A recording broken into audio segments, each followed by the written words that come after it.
Back to something short and sweet. This week on Sefias Omer. It's the 39th day of the count, and I think it's high time that we addressed the elephant in the room. The reason for the mourning practices that we have during these days. The Gemara tells us that Rabbi Akiva had a huge academy, 24,000 students, and they all died during these days. And the Gemara explains, reason is shelo nahagu kavod zeh bozeh. They didn't give honor one to the other. Let's understand the seriousness of this, the seriousness of withholding kavod. The Maharal on that Gemara says just a few words. Ki kasher noeg kavod b'chavero. When one conducts himself with honor towards another, davar zehu etzem hachayim. That is the essence of life. Chazal see the giving of kavod, of proper honor, as the giving of life itself. And the withholding of honor, the withholding of respect, is the withholding of a life force.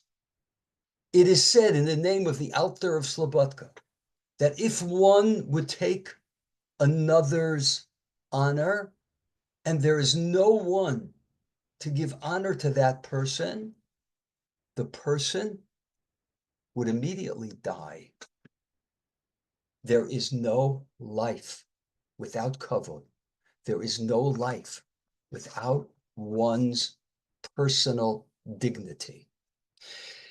It's little wonder that the Mishnah in Avos says, Yichvod chavercha chavev alecha kishalcha. The honor of your fellow needs to be as precious to you as your own honor. We also zealously guard our dignity. We are so careful to avoid any situation where we are diminished. This being true, how is it that the students of Rabbi Akiva fell into the trap of withholding this life-giving force? So there's another Medrash Chazal, which at first glance seems to contradict the Gemara, but I think it beautifully complements it. Instead of saying that they didn't honor one another, lo nagu kavod zeh bozeh, the Medrash says, why did they die? Shehoyse einehem tzara elu be'elu. That they were stingy. They had a narrow eye, one with the other. An narrow eye, the Mefarshim on Pirkei Avos say, is someone who is not content with what he has. He's jealous of other people. He can't handle it when somebody else has more than he. And therefore, taken together, these two Ma'amorei Chazal are saying that the students of Rabbi Akiva viewed kavod as a zero-sum game. They viewed it as there's a fixed amount of kavod. If you have more, I have less. And therefore, if I'm going to honor you, what's going to be with my dignity? What's going to be with my honor? I can't give it to you. I need it. But this, of course, is not true. Chazal tell us, Ein adam nogea b'ma shemuchan lechavero. Nobody can ever take away that which is prepared for someone else. A person's kavod is his. It is what he's supposed to have. It's what he will have. He can give all the kavod in the world. And that's the way a person views it. All the kavod in the world, zero-sum gain. He can give it all away, and he retains his own kavod. It's not so easy to think this way, but we have some beautiful models. Moshe and Aharon. Moshe Rabbeinu was approached by the Ribono Shel Olam, by God. He's been away from Klal Yisrael all the years.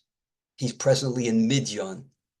And HaKadosh Baruch Hu comes to him and says, I want you to go back to Mitzrayim, assume the leadership of the people, and take the Jewish people out of Egypt.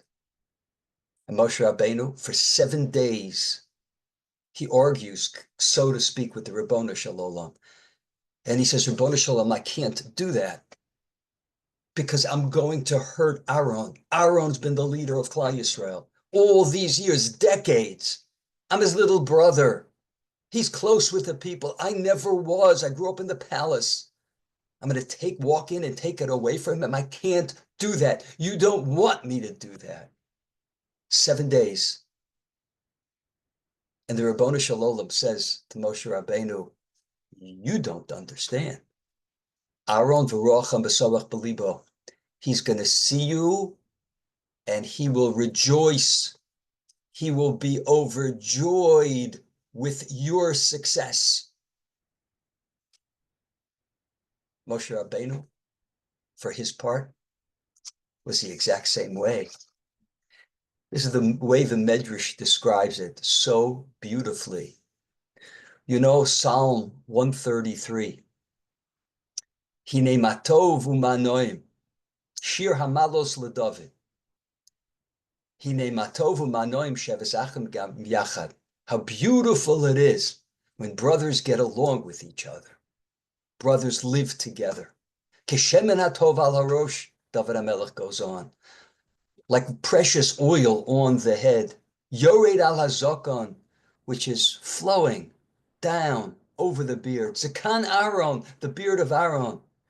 Sheyored al pimadosav, that's flowing on to his garments.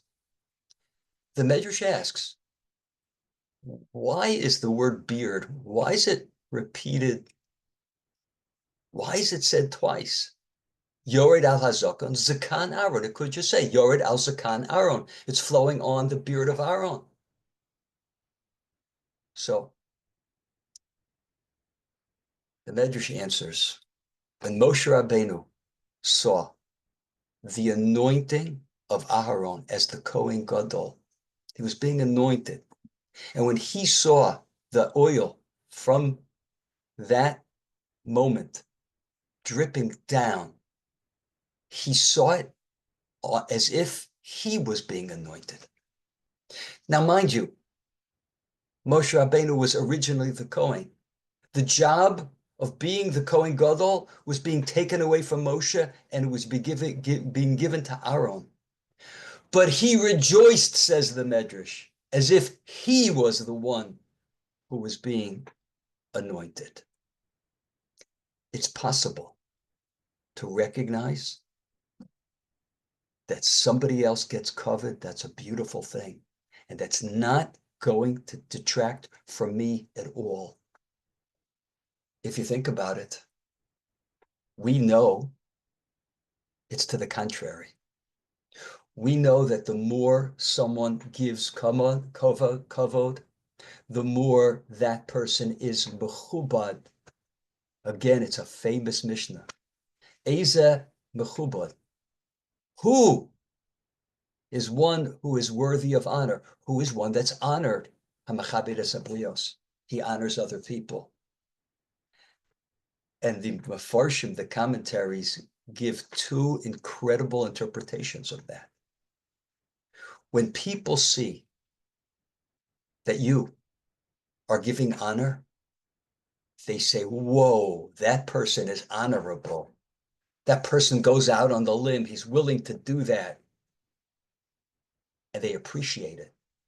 And they honor such a person. The other approach in the commentaries is that it's not so much about other people, but it's about the Ribono Shel Olam. When the Ribono Shel Olam sees that you are honoring his subjects, so he makes sure that you are honored. As a matter of fact, if you continue reading the Mishnah, it's so clear, because it says, Shene'emar, as the pasuk says, Ki mechabdai achabed. Those who honor me, I will give honor to. 1 minute. The Mishnah is bringing proof that if a person honors another human being, he gets honor. And it brings a pasuk in Shmuel that says, Because those who honor me, says God, I will honor. Well, I mean, I'm not honoring you, God. I'm honoring people. So the author of the Mishnah is not connecting the pasuk to the point. But the answer is, it's exactly what it's saying. Because we honor another human being because we see the divinity in them. We see that they were nivra b'tzelem Elokim. We see that the breath, so to speak, of the Ribbono Shel Olam is there. This person is important person because he is godly. And therefore, to honor another person is honoring the Ribbono Shel Olam. And the Ribbono Shel Olam says, Ki machabdai achabed. Those who honor me, I will honor. So it's to the contrary, it's not a zero-sum game. The more I honor, the more I am given honor. There is one person where honor, to whom honor is most critical. And that is a spouse. Listen to how our Chazal depict the honor due to a spouse. Take a look at the language of the Rambam. The Rambam says,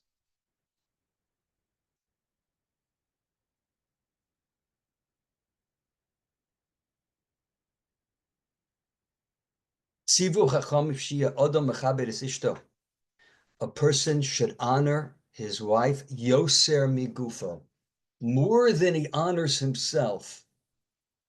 Va'ohava kavugufo. As far as love is concerned, just like himself. That is already something novel, because the Ramban tells us that it's really impossible to love somebody else as much as you love yourself. But I imagine what it's saying is, ishto kagufo, it's really possible to spread one's wings out to the point that he could love his wife as himself. But when it comes to kavod, he has to honor his wife more than he honors himself. I saw in a beautiful sefer, Olam Hamidos, where he gives an example of this. He says, let's there is a degrading thing to do in the house. Who should do it? So if the husband has a choice, he should do it himself. Let him be degraded and not let his wife be degraded. So he's mechabda yoser migufo. And what about the wife's relationship or vis-a-vis the husband? How does she honor him? So the Rambam goes on. V'chein tzivu alo isha shetia mechabedes es balo. Our sages, they commanded that a wife should be mechabedes es balo, should honor his wife, biyoser midai. It's such an interesting language. More than sufficient, more than enough.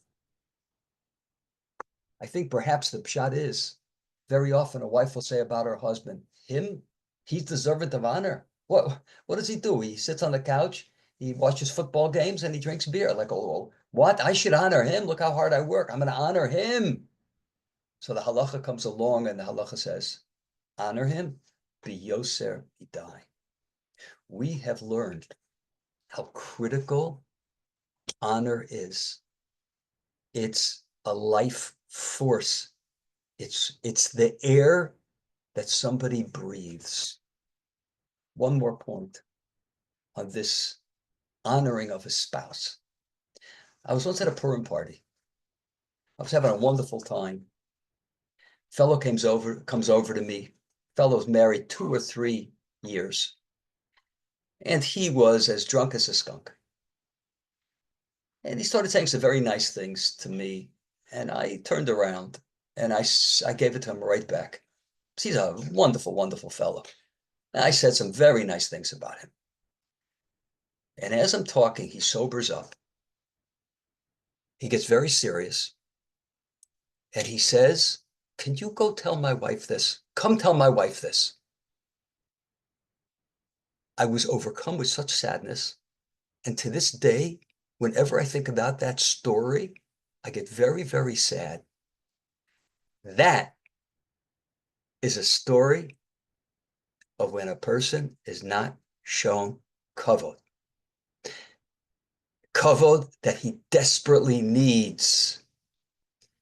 And how sad it is that with a little attention to giving kavod to the significant other, life could be very, very different.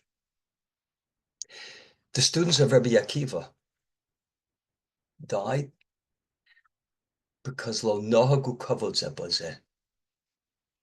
Shahayu tsarei ayin ze bazeh. They were stingy with their giving of kavod. Perhaps it's just that they didn't get it, that they just didn't understand what is human beings need. Perhaps it wasn't that they had such negative character, but they just didn't get the importance of being mechabed others. Thanks so much for listening. Have a wonderful Shabbos.